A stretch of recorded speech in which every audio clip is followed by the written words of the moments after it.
Hi friends, welcome back to the channel Brinda's MA kitchen. இன்றைக்கி நம்ம சேனலில் ஒரு வ்ளாக் டைப் வீடியோ தாங்க பார்க்க போகிறோம். என்னடா காலையிலேயே எழுந்திரிச்சதுமே என்ன பண்ணிக்கிட்டு இருக்கா அப்படின்னு சொல்லி பார்க்குறீங்களா? இப்போ பார்த்தீங்கன்னா மார்னிங் 7:30 ஆகுது. நான் இப்போ தான் எழுந்து வெளியில் வந்தேன். செம்ம குளிர். நியூஸ் பார்த்துக்கிட்டு இருந்தீங்கன்னா உங்களுக்கெல்லாம் கண்டிப்பாக தெரியும் பெங்களூரில் எந்த அளவுக்கு மழை பெஞ்சிக்கிட்டு இருக்குது அப்படிங்கிறது. ஸோ இப்போ பார்த்திங்கன்னா நைட்டு ஃபுல்லாக மழை, நைட்டெல்லாம் மழை பெஞ்சிட்டே தான் இருந்தது. மார்னிங் இப்போ 7:30 ஆகிடுச்சு, ஆனாலும் மழை இன்னும் விடலை, இன்னும் தூறல் போட்டுக்கிட்டே தான் இருக்குது. இன்னும் இருட்டாகவே இருந்தது. சரி, அப்படியே டோர் ஓப்பன் பண்ணி வெளியில் வந்து பார்க்குறேன். பார்த்திங்கன்னா அவ்வளோ பனி விழுந்துக்கிட்டு இருக்குது. ஸோ உங்களுக்கு பார்த்தா தெரியுதான்னு சொல்லி தெரியல. அங்கெல்லாம் பாருங்கள், அந்த மரம்லாம் நம்மளுக்கு அவ்வளோ கிளியராகவே தெரியல, நல்லா பிளர்ராக தெரியுது. ஸோ அந்தளவுக்கு பனி வந்து விழுந்துக்கிட்டு இருக்கு. ஸோ நான் உங்களுக்கு மாடிக்கு கூட்டிகிட்டு போய் காட்டுறேன், எப்படி இருக்குன்னு நீங்களே பாருங்கள். கண்டிப்பாக நீங்கள் இந்த வியூவை வந்து கண்டிப்பாக என்ஜாய் பண்ணுவீங்க. பெங்களூரில் பார்த்திங்கன்னா 6 months வரைக்கும் இப்படி தாங்க இருக்கும். வெயில் வந்து அந்தளவுக்கு இருக்காது. சம்மரில் வந்து செம வெயில் அடிக்கும் கண்டிப்பாக. ஆனால் வந்து இந்த வின்டர் சீசன்லேயும் ரெய்னி சீசன்லேயும் பார்த்திங்கன்னா மழையும் குளிரும் செம்ம என்ஜாய்மெண்ட்டாக இருக்கும். அது பெங்களூரில் இருக்கிறவங்களுக்கு தான் தெரியும். இங்கே பாருங்கள், ஒரு 4-5 வீடு தள்ளி இருக்கிற வீடு, மரம் எதுவுமே தெரியல, அந்தளவுக்கு பனி சூழ்ந்துருக்கு. நம்மளுக்கு ஊட்டி கொடைக்கானலெல்லாம் போனால் என்ன ஃபீல் இருக்குமோ அந்த ஃபீல் வந்து இப்போ பெங்களூரியன்ஸ் என்ஜாய் பண்ணிக்கிட்டு இருக்காங்க அப்படின்னு தான் சொல்லணும். இந்த கிளைமேட்டை, இந்த சீசனை பார்த்திங்கன்னா நம்ம ஊரில் கண்டிப்பாக நான் மிஸ் பண்ணுறேன். ஸோ இந்த டைமில் நான் இங்கே வந்திருக்கிறது எனக்கு ரொம்ப ஜாலியாக இருக்குது. இந்த சீசனை வந்து நான் என்ஜாய் பண்ணிக்கிட்டு இருக்கேன். செம குளிர் அடிக்க, நைட்டெல்லாம் 2 பிளாங்கெட் பொத்தி தூங்கினா தான் நல்லா தூங்க முடியுது, அந்தளவுக்கு குளிர். என்னன்னு தெரியல, இந்த ஒரு வியூவை, இந்த பனி மூட்டம், இந்த பனி விழுந்துக்கிட்டு இருக்கிறது, சாரல் மழை, தென்றல் காற்று, இதெல்லாம் வந்து பார்த்திங்கன்னா அவ்வளோ மனசுக்கு இதமாக இருக்குது, சந்தோஷமாக இருக்குது. கண்டிப்பாக நிறையா பேருக்கு இந்த கிளைமேட் பிடிக்கும். சொல்லப்போனால் பார்த்திங்கன்னா நான் ஒவ்வொரு நாளும் இந்த கிளைமேட்டை வந்து சூப்பராக என்ஜாய் பண்ணிக்கிட்டு இருக்கேன். இப்போ இன்னும் அக்டோபர் தான். டிசம்பரில் பார்த்திங்கன்னா இதை விட செமையாக இருக்குங்க கிளைமேட்டு. உங்களுக்கெல்லாம் பிடிச்சிருக்கான்னு சொல்லி கமெண்ட்ஸில் சொல்லுங்கள். யாரெல்லாம் இந்த கிளைமேட்டை என்ஜாய் பண்ணுவீங்க அப்படிங்கிறத மறக்காமல் கமெண்ட்ஸில் சொல்லுங்கள். இந்த கிளைமேட்டில் ஒரே ஒரு விஷயம் மட்டும்தாங்க கஷ்டமாக இருக்குது. என்னென்னு பார்த்திங்கன்னா துணிங்களை காய வைக்கிறது தான். ஸோ பகலில் பார்த்திங்கன்னா மழை இல்லை அந்தளவுக்கு, பட் வெயிலும் அந்தளவுக்கு இல்லை. ஸோ அதனால் துணி வந்து காய்கிறது கொஞ்சம் டிலே ஆகுது. அந்த ஒரு விஷயம் மட்டும்தான் கொஞ்சம் கஷ்டமாக இருக்குது. மற்றபடி சூப்பரான கிளைமேட் இது. இங்கே பார்த்திங்கன்னா அம்மா வந்து வெண்டைக்காயெல்லாம் கட் பண்ணி வச்சுருக்காங்க. இது வந்து இன்றைக்கி பொரியல் செய்ய போகிறாங்க. உங்களுக்கு வெண்டைக்காயில் இருக்கிற வளவளப்பு தன்மை வந்து போகணும் அப்படின்னா சிலர் வந்து மோரில் போட்டு வைப்பாங்க, இன்னும் என்னென்னமோ எல்லாம் செய்வாங்க. இன்னும் இந்த டிப்பை வேணால் நீங்கள் ட்ரை பண்ணி பாருங்கள். இப்போ நீங்கள் மார்னிங் வெண்டைக்காய் குழம்பு வைக்கிறீங்க, இல்லை பொரியல் செய்ய போகிறீங்க அப்படின்னா நைட்டே இந்த மாதிரி வெண்டைக்காவை கட் பண்ணிவிட்டு ஒரு நல்ல பெரிய பிளேட்டில் பரப்பி விட்டுட்டிங்கன்னா உங்களுக்கு வெண்டைக்காயில் இருக்கிற அந்த கம்மு மாதிரி இருக்கிற பிசுபிசுப்பு தன்மை வந்து குறைஞ்சிரும். ஸோ ஓவர் நைட் நம்ம அப்படியே விடும்போது அதில் இருக்கிற 50% பிசுபிசுப்பு தன்மை நல்லாவே போயிடும். ஸோ இந்த டிப்பை வேணால் ட்ரை பண்ணி பாருங்கள்.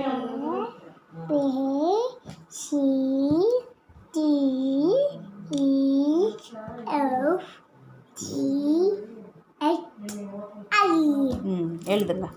எப்படி எழுத முடியும்? எப்படியா? Very good. அடுத்தது என்ன?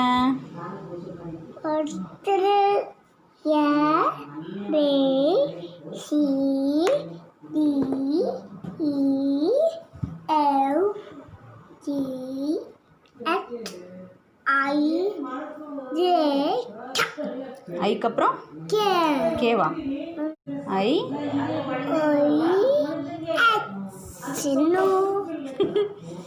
ஐக்கு அப்புறம் என்னப்பா? ஜி ஆச்சா? அப்புறம் ஹெச், அப்புறம் அப்புறம் ஜே. இன்னும் எழுதுங்க.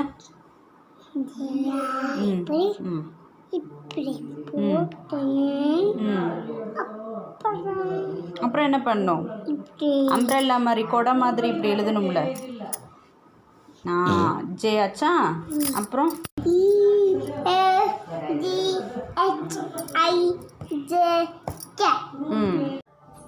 இந்த லாக்டவுனில் உங்கள் குழந்தைங்களெல்லாம் நீங்கள் எப்படி படிக்க வைக்கிறீங்கன்னு தெரியல. அதுவும் குட்டி பசங்களை வச்சுருக்கிறவங்க ரொம்ப ரொம்ப கஷ்டப்படுவீங்க. அவங்களோட கஷ்டம் வந்து எனக்கு நல்லாவே புரியும்.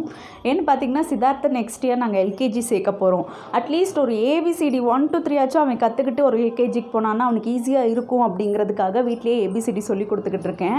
பட் சார் வந்து உட்காரவே மாட்டிக்காரு. டெய்லி ஒரு வாட்டி எழுதி காட்டுறா அப்படின்னா கூட அவரால் முடியல. அவர்கிட்ட பேசி அவரை கன்வின்ஸ் பண்ணி அவரை சமாதானப்படுத்தி தான் அவரை உட்கார வைக்க வேண்டியது இருக்குது எழுதுறதுக்கு. ஏன்னா வந்து நம்ம திட்டினோம்னா இல்லை அடித்தோம்னா வந்து பார்த்திங்கன்னா குழந்தைங்க வந்து அந்த இன்ட்ரெஸ்ட்டோடு வந்து எழுத மாட்டாங்க, உட்கார மாட்டாங்க. ஸோ அவங்க என்ன தான் உட்காந்து எழுதினாலும் அது வேஸ்ட்டு தான் அப்படின்னு நான் சொல்லுவேன். ஸோ அவங்கள வந்து அவங்க மைண்டு வந்து ரிலாக்ஸ்டாக ஃப்ரீயாக இருந்தால் தான் அவங்களுக்கு எழுதுறதுக்கும் நல்லாயிருக்கும், அவங்க மனசுலையும் அது பதியும். ஸோ அவங்க என்ஜாய் பண்ணி படிக்கணும், அதுதான் ரொம்ப முக்கியம். அப்போ தான் வந்து அவங்க மறக்க மாட்டாங்க. ஸோ முடிஞ்ச அளவுக்கு குழந்தைங்க கூட சாஃப்டாகவே டீல் பண்ணுங்கள். எனக்கு புரியுது எந்த அளவுக்கு கஷ்டம் அப்படின்னு சொல்லி, பட் இருந்தாலும் நம்ம பசங்க தானே, கொஞ்சம் சாஃப்டாக பார்த்துக்கலாம். பெரிய குழந்தைங்கள பொறுத்த வரைக்கும் நம்மளுக்கு கவலை இல்லை அப்படின்னு கூட சொல்லலாம். நிறையா குழந்தைங்க வந்து அவங்களே ஆன்லைன் கிளாஸ் அட்டென்ட் பண்ணி அவங்களுடைய ஒர்க் ஷீட்டெல்லாம் முடிச்சுட்டு சூப்பராக அவங்களே அதை வந்து லீட் பண்ணி போயிட்டுருக்காங்க. ஸோ குழந்தைங்கள மேனேஜ் பண்ணிக்கிட்டு இருக்கிற எல்லா பேரண்ட்ஸ்க்குமே ஒரு மிகப்பெரிய அப்ரிசியேஷன் வந்து கண்டிப்பாக கொடுத்தாகணும் இந்த டைமில். சித்தார்த் வந்து பார்த்திங்கன்னா எழுதி முடித்ததுக்கப்புறம் அவருக்கு வந்து ஒரு ஸ்டார் கொடுக்கணும். அவருக்கு ஸ்டார் கொடுத்தா அது ஏதோ ஒரு பெருசாக அவருக்கு ஏதோ கொடுத்த மாதிரி ஒரு என்கரேஜ்மெண்ட் இது வந்து. ஸோ அவருக்கு எல்லாத்துக்குமே அவர் ஏபிசிடி எத்தனை எழுதியிருக்காரோ அத்தனை லெட்டர்ஸ்க்குமே ஸ்டார் கொடுத்தா அவர் கொஞ்சம் குஷியாகிடுவார். ஸோ இந்த மாதிரி நீங்களும் குழந்தைங்களுக்கு என்கரேஜ் பண்ணிக்கிட்டே படிக்க வைங்க. மார்னிங் பிரேக்ஃபாஸ்ட் எல்லாம் முடிஞ்சது, வீட்டில் எல்லா வேலையுமே ஆல்மோஸ்ட் முடிஞ்சது. ஸோ துணி துவைச்சாச்சு, பாத்திரம்லாம் கழுவியாச்சு, வீடெல்லாம் சூப்பராக க்ளீன் பண்ணியாச்சு. ஸோ லஞ்ச் மட்டும்தான் ரெடி பண்ணணும். ஸோ லஞ்ச் வந்து இன்றைக்கி நான் தான் செஞ்சுக்கிட்டு இருக்கேன். பார்த்திங்கன்னா ஒரு சைடு வந்து வெண்டைக்காய் வதக்கிட்டு இருக்கேன். அதில் இருக்கிற அந்த பிசுபிசுப்பு தன்மை போகணும் அப்படின்னு சொல்லி ட்ரை ரோஸ்ட் மாதிரி பண்ணிக்கிட்டு இருக்கேன் சிம்மரில் வச்சு. இன்னொரு சைடு வந்து முள்ளங்கி சாம்பாருக்கு வந்து ரெடி பண்ணிகிட்டு இருக்கேன். வெங்காயம், தக்காளி, முள்ளங்கி எல்லாம் போட்டு பார்த்திங்கன்னா கொஞ்சமாக தண்ணி சேர்த்து இப்போ வேக விட போகிறேன். இந்த முள்ளங்கி வெந்ததுக்கப்புறமா நம்ம அடுத்தது என்ன பண்ணலாம்னு சொல்லி பார்க்கலாம். ஸோ ஒரு லிட்டை க்ளோஸ் பண்ணி வச்சிடலாம். முள்ளங்கி வந்து சீக்கிரமாகவே வெந்துடும். இந்த சைடு பார்த்திங்கன்னா குக்கரில் பருப்பு வந்து வேக வச்சாச்சு. அதே மாதிரி ரசத்துக்கு அண்ட் பொரியலுக்கு தேவையான புளியை வந்து கொஞ்சம் ஊற வச்சுருக்கோம். இப்போ வந்து நம்ம பொரியலுக்கு தேவையான வெங்காயம், தக்காளி எல்லாம் நறுக்கி வச்சுக்கலாம். அதே மாதிரி சாம்பாருக்கு தாளிக்கிறதுக்காக ஒரு 2 சின்ன வெங்காயமும் ஒரு 2-3 பல் பூண்டும் இருக்குது. ஸோ அதையும் வந்து நம்ம குட்டி குட்டியாக நறுக்கி வச்சிட்டோம்னா சாம்பார் ரெடியானது தாளிச்சிடலாம். இன்றைக்கி மார்னிங் பிரேக்ஃபாஸ்ட்டுக்கு பார்த்திங்கன்னா இட்லி, தக்காளி சட்னி அண்ட் தேங்காய் சட்னி செஞ்சுருந்தோம். ஸோ தக்காளி சட்னினா யாருக்கு தான் பிடிக்காது சொல்லுங்கள், எங்கள் வீட்டில் எல்லாருக்குமே பிடிக்கும். ஸோ காலி ஆகிடுச்சு. ஸோ தேங்காய் சட்னி அண்ட் இட்லி வந்துட்டு ஒரு 2-3 இருக்குது. ஸோ அது வந்து இருக்கட்டும். அடுத்தது பார்த்திங்கன்னா இங்கே மார்னிங் பால் காய்ச்சி காஃபி போட்டது மிச்ச பால் இருக்குது.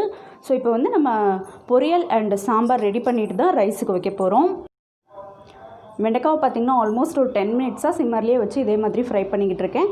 இப்படி நம்ம பண்ணும் போதும் அந்த கம்மு மாதிரி இருக்கிற பிசுபிசுப்பு தன்மை போயிடும். இங்கே பார்த்திங்கன்னா முள்ளங்கி வந்து சூப்பராக வெந்துருச்சு. நான் கொஞ்சமாக ஒரு 1/2 டீஸ்பூன் அளவுக்கு மஞ்சள் தூள் சேர்த்துருக்கேன். அதுக்கப்புறமா 2 டேபிள் ஸ்பூன் அளவுக்கு சாம்பார் தூள் சேர்த்துக்கிறேன். சேர்த்துட்டு நல்லா மிக்ஸ் பண்ணிக்கலாம். இப்போ இந்த ரெசிபிக்கு தேவையான அளவு உப்பு சேர்த்துட்டு கொஞ்சமாக தண்ணி சேர்த்துட்டு இதை வந்து மூடி வச்சு குக் பண்ணலாம். ஏன்னா இந்த நம்ம ஆட் பண்ணியிருக்கிற சாம்பார் தூள் அண்ட் மஞ்சள் தூளோட பச்சை வாசம் வந்து நல்லா போகணும். அதனால மூடி வச்சு ஒரு 2 நிமிஷம் இது குக் ஆகட்டும். ஸோ இந்த சைட் பார்த்திங்கன்னா வெண்டைக்காயை வதக்கி வந்து நான் ஒரு பிளேட்டில் ட்ரான்ஸ்ஃபர் பண்ணிட்டேன். இப்போ அதே பாத்திரத்தில் வந்து நான் இப்போ வெங்காயத்தை வந்து தாளிச்சுக்கிட்டு இருக்கேன். ஒரு டேபிள் ஸ்பூன் அளவுக்கு எண்ணெய் சேர்த்துட்டு கடுகு, அதுக்கப்புறமா கொஞ்சமாக சீரகம் சேர்த்து தாளிச்சுட்டு பொடியாக நறுக்கின வெங்காயம் அண்ட் ஒரு தக்காளி வந்து ஆட் பண்ணிக்கிறேன். ஆட் பண்ணிவிட்டு தக்காளி வந்து நல்லா மேஷ் ஆகிற வரைக்கும் நம்ம வதக்கிக்கலாம். இங்கே பார்த்திங்கன்னா பருப்பு வந்து அந்தளவுக்கு மசிய வேகலை. ஸோ அதனால் இதை வந்து நம்ம கடைஞ்சி எடுத்துக்கலாம். கடைஞ்சி எடுத்துகிட்டு ஆட் பண்ணால் தான் நம்மளுக்கு வந்து குழம்பு குழப்பாக நல்லாயிருக்கும். அப்படியே ஆட் பண்ணோம்னா பருப்பு வந்து முழுசாக தனித்தனியாக இருக்கிற மாதிரி இருக்கும். ஸோ இதை வந்து நம்ம கடைஞ்சிக்கலாம். நம்ம ட்ரை ரோஸ்ட் பண்ணி எடுத்து வச்சுருக்கிற வெண்டைக்காய் பார்த்திங்கன்னா இந்த பிளேட்டில் நான் தனியாக எடுத்து வச்சுருக்கேன். இது இருக்கட்டும். இப்போ இந்த பொரியலுக்கு தேவையான அளவு கொஞ்சம் உப்பு சேர்த்துக்கிறேன். அதுக்கப்புறமா ஒரு 1/2 டீஸ்பூன் அளவுக்கு மஞ்சள் தூள் சேர்த்துக்கலாம். அதுக்கப்புறமா பார்த்திங்கன்னா நான் இன்றைக்கி புளிக்குழம்பு பொடி சேர்க்குறேன். ஒரு டேபிள் ஸ்பூன் அளவுக்கு புளிக்குழம்பு தூள் சேர்த்துக்கிறேன். உங்களுக்கு புளிக்குழம்பு தூள் சேர்க்க விருப்பம் இல்லை அப்படின்னா வெறும் சில்லி பவுடர் கூட ஆட் பண்ணிக்கலாம். நல்லாயிருக்கும் இந்த பொரியல். அதுக்கப்புறமா பார்த்திங்கன்னா நம்ம ஃப்ரை பண்ணி வச்சுருக்கிற அந்த வெண்டைக்காயும் சேர்த்து நல்லா மிக்ஸ் பண்ணிக்கலாம். சாம்பார் பார்த்திங்கன்னா ஒரு கொதி வந்துருச்சு. இந்த ஸ்டேஜில் வந்து நம்ம கடைஞ்சி வச்சுருக்கிற அந்த தாலை வந்து ஆட் பண்ணிக்கலாம். ஆட் பண்ணிவிட்டு இதுக்கு தேவையான அளவுக்கு தண்ணி சேர்த்துக்கலாம். தண்ணி சேர்த்துட்டு இது நல்லா கொதிக்க விட்டுறலாம். கொதிச்சதுக்கப்புறமா நம்ம புளி ஆட் பண்ணிக்கலாம். அப்போ தான் டேஸ்ட் வந்து ரொம்பவே நல்லாயிருக்கும். சைடில் பார்த்திங்கன்னா நம்மளுக்கு வெண்டைக்காய் வந்து ஓரளவுக்கு நல்லாவே குக் ஆகிடுச்சு. மசாலாவோட பச்சை வாசமும் போயிடுச்சு. இந்த ஸ்டேஜில் ஒரு 1/2 குழிக்கரண்டி அளவுக்கு புளி சேர்த்துக்கிறேன். புளிச்சாறு கொஞ்சம் புளிப்பு டேஸ்ட் இருந்தால் நல்லாயிருக்கும் இந்த பொரியலுக்கு. அதனால கொஞ்சமாக புளிச்சாறு சேர்த்துக்கலாம். வெண்டைக்காய் வந்து இன்னும் கொஞ்சம் நல்லாவே குக் ஆகணும். அட் த சேம் டைம் புளியோட பச்சை வாசமும் போகணும். ஸோ இது ஒரு 10 மினிட்ஸ்க்கு சிம்மர்லேயே குக் ஆகட்டும். ஸோ சிம்மர்லேயே குக் ஆகும்போது வெண்டைக்காய் வந்து கொஞ்சம் கிறிஸ்பினஸும் கொடுக்கும். அதனால் இது சிம்மர்லேயே இருக்கட்டும். இந்த சைட் சாம்பார் என்ன இருக்குன்னு பார்க்கலாம். சாம்பார் பார்த்திங்கன்னா இப்போ தான் கொதிக்க ஆரம்பிச்சிருக்கு. ஸோ ஒரு 2 நிமிஷம் இது அப்படியே நல்லா கொதிக்கட்டும். இந்த ஸ்டேஜில் வந்து நம்ம புளி கரைச்சல் சேர்த்துக்கலாம். சாம்பாரை பொறுத்த வரைக்கும் பார்த்திங்கன்னா குழம்பு நல்லா கொதி வந்ததுக்கப்புறமா கடைசியாக புளி ஆட் பண்ணிவிட்டு ஒரு 5 நிமிஷம் நல்லா கொதிக்க விட்டுட்டு ஸ்டவ் ஆஃப் பண்ணோம்னா ரொம்பவே நல்லாயிருக்கும். அதுக்கப்புறமா நம்ம தாளித்து விட்டுக்கலாம். ஒரு சின்ன கடாயில் ஒரு 2 டீஸ்பூன் அளவுக்கு எண்ணெய் சேர்த்துட்டு சின்ன வெங்காயம், பூண்டு, சீரகம், கடுகு, வெந்தயம், காஞ்ச மிளகாய் எல்லாம் போட்டு சாம்பாரில் தாளித்து ஊற்றியாச்சு. அதுக்கப்புறம் பார்த்திங்கன்னா கொஞ்சம் சுண்டை வத்தல் வதக்கலாம் அப்படின்னு சொல்லிட்டு எண்ணெயில் வந்து கொஞ்சம் சுண்டை வத்தல், அதுக்கப்புறமா உப்பு சேர்த்துட்டு அதை நல்லா ஃப்ரை பண்ணி எடுத்துக்கிட்டேன். அவ்வளோதான், இன்றைக்கி வந்து லஞ்ச் இப்படி தான் இருந்தது.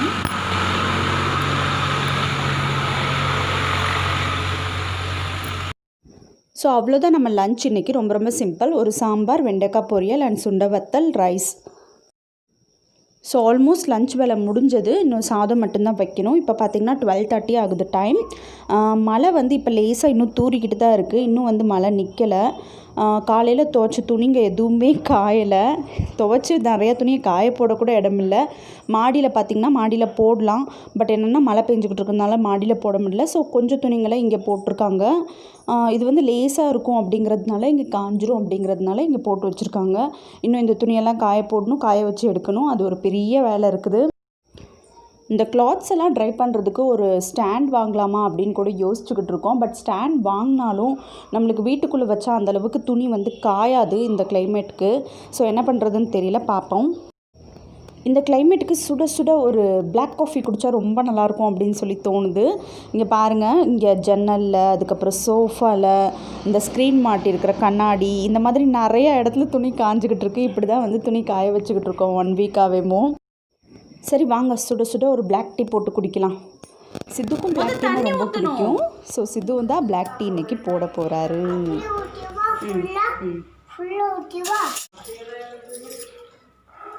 அடுத்து என்ன போடணும்? டீ தூளா போடுங்க.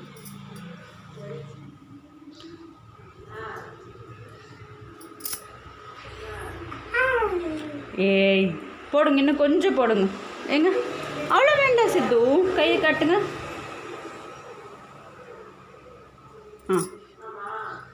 ஓகே, அடுத்து என்ன போடணும்? போதும் போட்டது. அடுத்து என்ன போடணும்? சர்க்கரை போடலாமா? ஒரு 3 ஸ்பூன் போடுங்க. 3.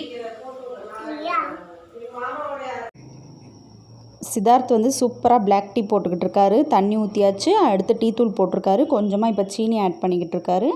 ஸோ டீ கொதிச்சதுக்கப்புறமா சுட சுட டீ குடிக்க வேண்டியது தான். இப்போ வந்து நம்மளோட டீ ரெடி ஆகிடுச்சு. நம்ம டீயை ஃபில்ட்ரு பண்ணிவிட்டு நல்லா ஆற்றிட்டு டீ குடிக்க வேண்டியது தான்.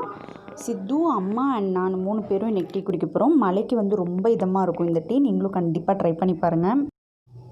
இந்த vlog நான் இதோட எண்ட் பண்ணிக்கிறேன். இந்த vlog உங்களுக்கு பிடிச்சிருந்ததுன்னா ஒரு லைக் கொடுங்க. உங்கள் ஃப்ரெண்ட்ஸ் அண்ட் ஃபேமிலி கூடயும் ஷேர் பண்ணிக்கோங்க. உங்கள் எல்லோரும் இன்னொரு இன்ட்ரெஸ்டிங்கான வீடியோவில் வந்து மீட் பண்ணுறேன். அது வரைக்கும் பாய்.